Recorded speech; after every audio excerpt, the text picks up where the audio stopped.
Film ٹھنڈا گوشت لب لباب کی پیشکش۔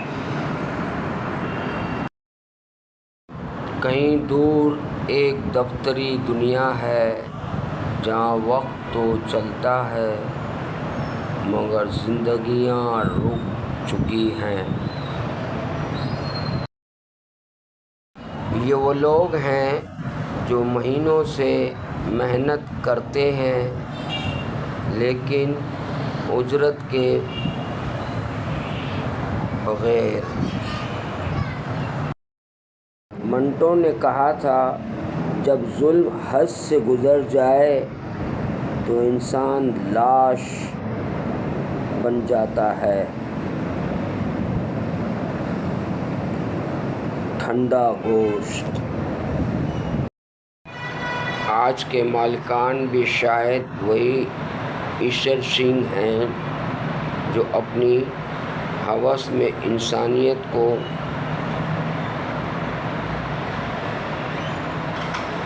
بھول بیٹھے ہیں، جن کی محنت، ان کی امیدیں، ان کے خواب سب مٹی میں مل چکے ہیں۔ آج کے مالکان بھی شاید ایشور سنگھ ہیں جنہیں علم نہیں کہ وہ مردہ جسموں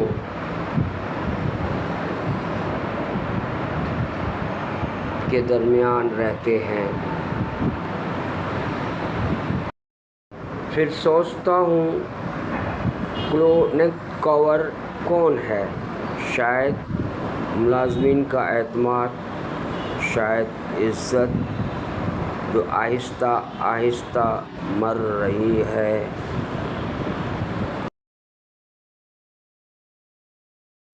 جس دن اعتماد بکھر جائے گا مالکان کے پاس کچھ نہیں بچے گا، نہ عزت، نہ وفاداری، نہ خوشی۔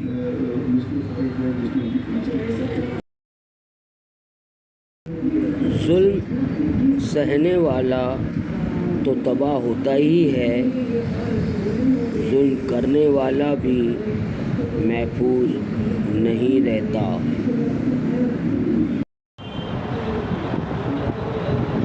منٹو نے جو دکھایا تھا آج بھی ہمارے بیچ زندہ ہے، لیکن ہم کب جاگیں گے؟